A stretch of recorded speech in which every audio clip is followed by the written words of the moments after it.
Asia কাপে ভারতের কাছে পরপর 3 বার হারার পরেও ফাইনালে দুর্মুষ হয়ে গিয়েও পাকিস্তান ভারতের জেতা ট্রফি নিয়ে পালালো। একটা সন্ত্রাসবাদীতে মদদ দেওয়া দেশ, যার প্রত্যেকটি জনগণ কার্যত সন্ত্রাসবাদীতে মদদ দেয়, এই রকম একটি নাশকতামূলক পৃথিবীর মধ্যে অবাঞ্ছিত একটি দেশ ভারতের সাথে পেরে উঠতে না পেরে, সেটা যুদ্ধেই বলুন কিংবা মাঠের মধ্যে ক্রিকেট ময়দানেই বলুন, শেষ পর্যন্ত ভারতের জেতা ট্রফি নিয়ে দৌড়ে পালালেন পাকিস্তান ক্রিকেট বোর্ড এবং এশিয়া ক্রিকেট কাউন্সিলের চেয়ারম্যান, যার নাম হচ্ছে মহসিন নাকভি। সেই মহসিন নাকভি তিনি একদিকে পিসিবির চেয়ারম্যান, অন্যদিকে এশিয়ান ক্রিকেট কাউন্সিলের চেয়ারম্যান এবং পাকিস্তানের মন্ত্রী। তিনি এসেছিলেন উদ্বোধন মঞ্চে ভারতের হাতে ট্রফি তুলে দেবেন। ওই নির্লজ্জ খুনিদের হাত থেকে সততার প্রতীকের মধ্যে দাঁড়িয়ে থাকা, মনুষ্যত্বের মধ্যে নিয়ে বাঁচা ভারতীয় ক্রিকেটরা যে নেবেন না, সে কথা ভালো করেই তারা জানতেন। সত্ত্বেও এই ব্যবস্থাটি তারা করেছিলেন শুধুমাত্র ভারতের রিয়াকশনটা দেখার জন্য। আর ভারতের ক্রিকেট টিম যে যোগ্য জবাব দিয়েছে সেটা ভুলতে এদের 50 বছর সময় লেগে যাবে। তবে আজকে আপনাদের সামনে আমি আরো একটা বেটার পন্থা বলবো। এইভাবে যদি ভারতের ক্রিকেট টিম জবাব দিত, তাহলে আরো একটু কি গালের ওপর থাপ্পড়টা বেশি জোরে পড়তো। আপনাদের সামনে আমি ব্যাখ্যা করব, আজকে আপনারা সকলেই পার্টিসিপেট করবেন। তার কারণ এটা শুধু ক্রিকেট ম্যাচ নয়, তার কারণ যে ক্রিকেট ম্যাচে জয়ের পর ভারতের প্রধানমন্ত্রী নরেন্দ্র মোদী পরিষ্কারভাবে বলেছেন যে অপারেশন সিন্দুরি হোক আর ক্রিকেটের ময়দান হোক, রেজাল্ট একই।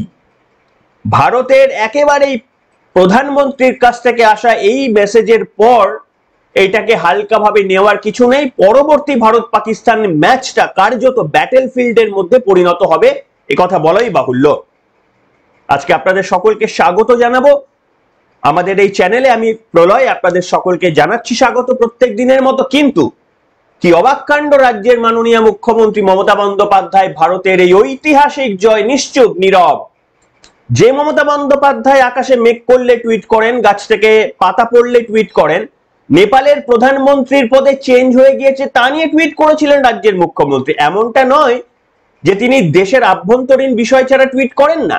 উদাহরণ হিসাবে আপনাদের সামনে আমি দেখাচ্ছি, নেপালের প্রধানমন্ত্রী অন্তর্বর্তীকালীন প্রধানমন্ত্রী চেঞ্জ হওয়ার পর তাকে শুভেচ্ছা বার্তা জানাতে বলেননি মুখ্যমন্ত্রী। অথচ এই এত বড় ঐতিহাসিক জয়ের পর রাজ্যের মাননীয় মুখ্যমন্ত্রী নীরব এবং নিশ্চুপ। আরো একটা রাজনীতির অংশ দেখাবো, সেটা হচ্ছে আম আদমি পার্টির একজন নির্লজ্জ নেতা, তার নাম আপনাদের সামনে আমি বলছি। তার নাম হচ্ছে সুরেশ প্রভু। মাফ করবেন, তার নাম হচ্ছে শুভ্র ভরদ্বাজ। এই শুভ্র ভরদ্বাজ কিছুদিন আগে সূর্যা কুমার মিশ্র, ইনি আম আদমি পার্টির প্রাক্তন এমএলএ, তিনি সূর্যা কুমার যাদবকে চ্যালেঞ্জ করেছিলেন যে যদি হিম্মত থাকে, এত দেশপ্রেম তোমাদের মধ্যে যদি জাগ্রত হয়, তাহলে কেন তোমাদের এই টাকা, ম্যাচ খেলার জন্য যে টাকা, সেটা কেন তুমি পেহেলগামের ভিকটিমদের মধ্যে দিয়ে দিচ্ছ না? এই প্রশ্ন তিনি করেছিলেন। উত্তরে সূর্যা কুমার যাদব কি করেছেন জানেন? নিজের চোখে দেখে নিন একবার। सूर्य कुमार यादव, अगर तुम्हारी औकात है तो तुम्हें दूसरी चुनौती भी देते हैं। जितना पैसा तुमने धंधे में क्रिकेट के आपने कमाया है, दे दो तुम शहीदों की विधवाओं को, 26 औरतों को दे दो वो सारा का सारा, हम भी मान जाएंगे तुमने डेडिकेट किया है। मेरी तरफ से पता नहीं है कंट्रोवर्सी हो सकता है कि नहीं, कंट्रोवर्शियल नहीं है, it's a good thing. I actually personally want to give my match fees of all the games which I have played in this tournament to the Indian army. দেখলেন, এই যে সূর্যা কুমার, মাফ করবেন, শুভ্র ভরদ্বাজ, আম আদমি পার্টির প্রাক্তন এমএলএ, তিনি প্রশ্ন করেছিলেন সূর্যা কুমার যাদব কেন তার ম্যাচ ফিস দিয়ে দিচ্ছেন না। সূর্যা কুমার যাদব ভারতের টি20 ক্রিকেট দলের ক্যাপ্টেন, পাকিস্তানকে হারালেন যিনি, তিনি প্রত্যেকটি ম্যাচের ম্যাচ ফিস ভারতের সেনাবাহিনীকে দান করে দিলেন। বুঝতে পেরেছেন? এই নির্লজ্জ রাজনৈতিক নেতাগুলো যাদের পকেট থেকে ফুটো কানা করি বেরোবে না, আর এদের পকেটের মধ্যে কতটা নিজের পরিশ্রমের টাকা রয়েছে আর কতটা ঘুষের টাকা রয়েছে তা নিয়ে যখন সন্দিহান ভারতবর্ষের মানুষ, তখন তারা ভারতের ক্রিকেটারদের বিরুদ্ধে এই সমস্ত প্রশ্ন তুলছেন। তার উত্তর কিন্তু সূর্য কুমার যাদব দিয়ে দিয়েছেন। তবে ঠিক এই জায়গাতে আপনাদের সামনে আমি একটা ভিডিও দেখাবো, যেখানে পাকিস্তানের ওই মন্ত্রী, যে মন্ত্রীর হাত থেকে ভারত ট্রফি নিতে চায়নি তার কারণ তাদের হাতে রক্তের দাগ লেগে রয়েছে, এই নির্লজ্জ পাকিস্তানের কোন মিনিস্টারের হাত থেকে তারা ভাবলো কি করে যে আমরা কোনো ট্রফি নেব? ভারত যখন ট্রফি না নিয়ে উদ্বোধন শুরু করে দিল, ট্রফি ছাড়াই ভারত উদ্বোধন করলো, তার কারণ ভারতের হাতে ট্রফি তুলে দেওয়া হয়নি। ভারত দাবি জানিয়েছিল যে ওনাকে বদলে দিন, কোনো নিরপেক্ষ মানুষের হাত দিয়ে ট্রফিটা দেওয়া করান, কিন্তু সেটা মেনে নেয়নি এশিয়ান ক্রিকেট কাউন্সিলের হেড, যিনি বসে রয়েছেন, যিনি পাকিস্তানের পিসিবির চেয়ারম্যানও বটে। মেনে নেননি, তিনি মাঠ ছেড়ে বেরিয়ে গিয়েছেন। সেই মাঠ ছাড়ার ভিডিওটা আপনাদের সামনে দেখাবো, দেখুন।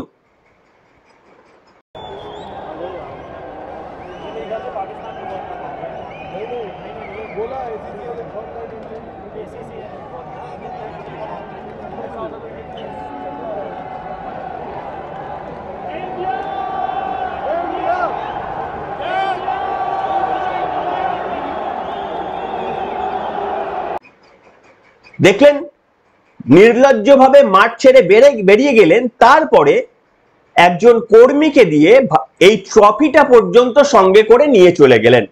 পরপর 3টে ম্যাচ হারলেন ভারতের সঙ্গে, ম্যাচের মধ্যে বিভিন্ন রকমের কায়দা কানুন করলেন, কোনো যোগ্যতা দেখাতে না পেরে একেবারে দুর্মুষ হয়ে যাওয়ার পরেও ট্রফিটি পর্যন্ত নিয়ে চলে গেলেন। জানি না এই ট্রফিটি বিক্রি করে, মানে তাদের কাছে তো ট্রফির দাম হচ্ছে ওই বস্তুর দাম হিসাবে। 10 কিলো আটা হয়তো তাদের জুটে যাবে, একদিন বা দুদিন বা 10 দিনের রাতের রুটিটা হয়তো তারা জোগাড় করে নিতে পারবে। এই অবস্থায় আমি আপনাদের সামনে ভারতের সেলিব্রেশনটা ঠিক দেখাতে চাইবো।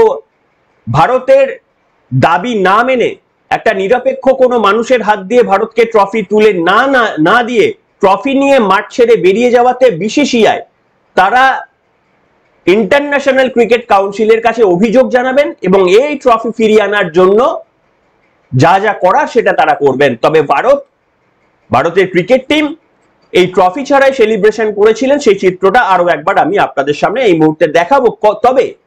তবে এর থেকেও একটা ভালো উপায় কি ছিল সেটাও আপনাদের সামনে ব্যাখ্যা করব, একটু ধৈর্য ধরবেন। আগে ভিডিওটা দেখুন।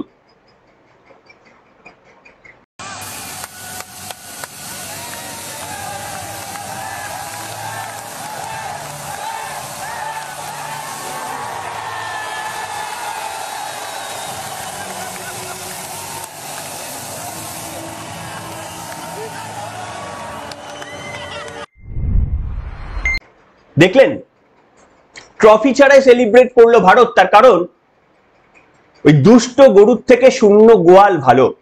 ওই রকম একটা হাতে রক্ত লেগে থাকা পাকিস্তানের মন্ত্রীর কাছ থেকে ট্রফি না নিয়ে শূন্যে ট্রফির উদযাপন করা আমাদের কাছে শ্রেয় বলে মনে হয়েছে। তার কারণ প্রত্যেকটি ভারতবাসীর মন জয় করে নিয়েছেন সূর্য কুমার যাদবরা।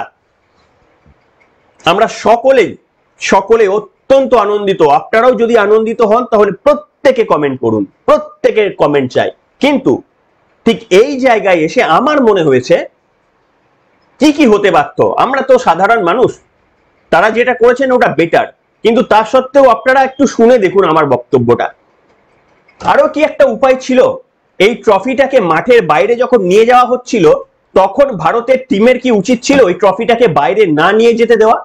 তার কারণ আমরা যোগ্যতা দিয়ে অর্জন করেছি এই ট্রফি। আপনারা নিরপেক্ষ কোনো মানুষকে দিয়ে এই ট্রফি আমাদের হাতে তুলে দিন। ট্রফি তুলে না দেওয়া পর্যন্ত আপনারা ট্রফি মাঠ থেকে বাইরে নিয়ে যেতে পারবেন না। এটা কি ভারতের করা উচিত ছিল? এটা এক নম্বর পথ, আপনারা লিখে জানাবেন। দ্বিতীয় হচ্ছে, আচ্ছা ভারত কি এরকম করলে আরো একটু ভালো হতো কি? যে ধরুন ভারত ট্রফি নিতে গেল, ওই রক্ত লেগে থাকা পাকিস্তানের মন্ত্রীর হাত থেকে তর্কের খাতিরে ধরুন ভারত ট্রফি নিতে গেল, সিদ্ধান্ত নিল। এরপরে ট্রফিটা নেওয়ার সময় যদি এমনটা করতো ভারত, কেমনটা, ঠিক যেমন অস্ট্রেলিয়া করেছিল।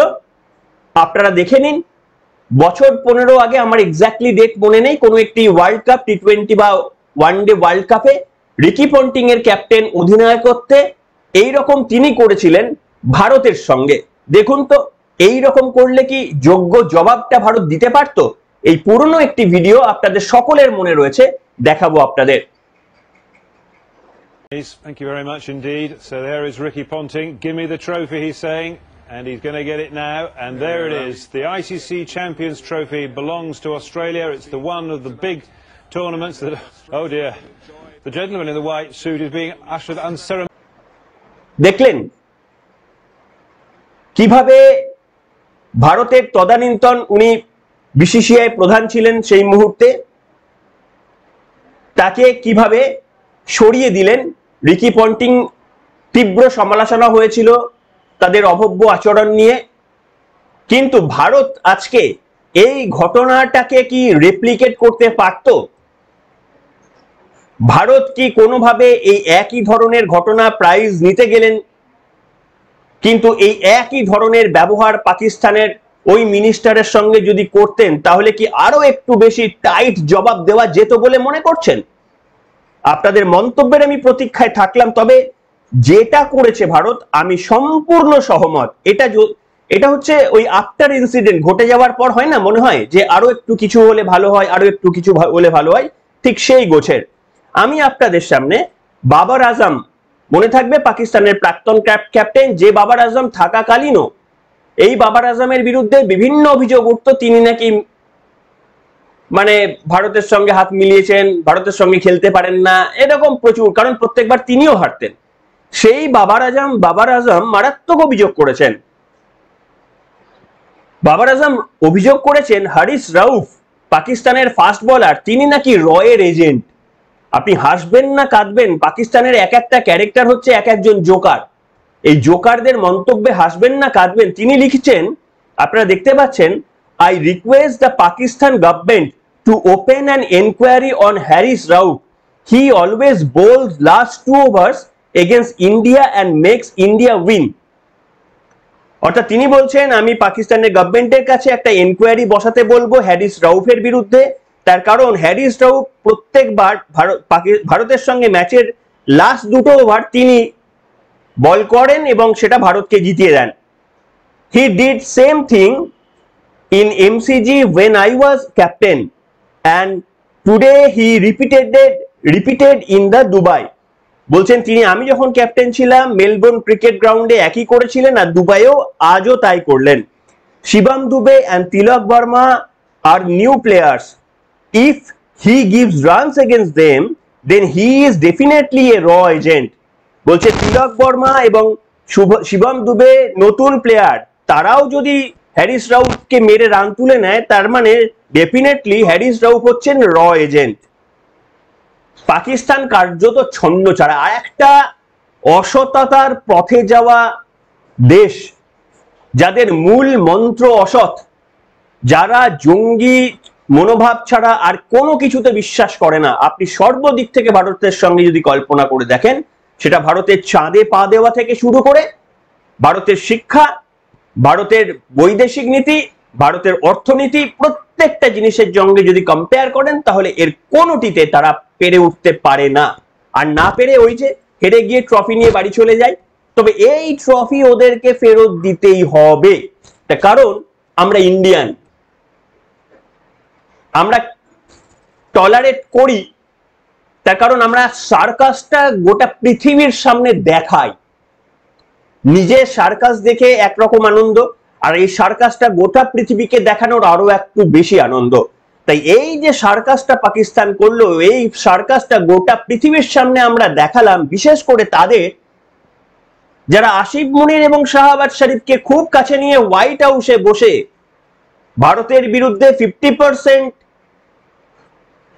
শুল্ক চাপিয়ে যারা পাকিস্তানকে বন্ধু বলে মনে করেছিলেন, তাদের কাছে আরো একবার বড় বার্তা দেওয়া যে আমরা যুদ্ধের ময়দানেও যেভাবে নাস্তানাবুদ করেছি, আবার ক্রিকেটের ময়দানে বলুন, অর্থনীতির ময়দানে বলুন, স্পেস ময়দানে বলুন, আপনি যতগুলো ফিল্ড মনে করতে পারবেন কোনোটিতে এরা আমাদের সঙ্গে এঁটে উঠতে পারবে না।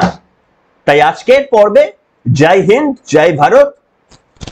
এই কমেন্ট ভারতের বীর সন্তান যারা ক্রিকেট মাঠে এই যুদ্ধটা করলেন, কিংবা বীর সন্তানরা যারা অ্যাকচুয়াল ব্যাটেল ফিল্ডে যুদ্ধটা করেন, কিংবা আমি আপনি যারা ভারতের স্বার্থে গলা ফাটাই, আমরা আজকে প্রত্যেক ভারতীয় একসঙ্গে, এবং তাদের বিরুদ্ধে আমাদের ক্ষোভ যারা আজকের এই দিনেও ভারতের পাশে থেকে ভারতীয় টিমকে একটা সেলিব্রেশনের বার্তা দিতে পারলেন না, সেই সমস্ত অযোগ্য রাজনৈতিক নেতৃত্বদের জন্য আমাদের দুঃখ হয়। তাদের এই বাধ্যবাধকতা, অন্য কিছু কাউকে সুবিধা বা কাউকে মানে ভোট রাজনীতির জন্য আজকে এই যে জয়ের উদযাপন থেকে তারাও যে ব্রাত্য হয়ে পড়লেন, তাদের জন্য করুণা। এখনকার মতো এখানে।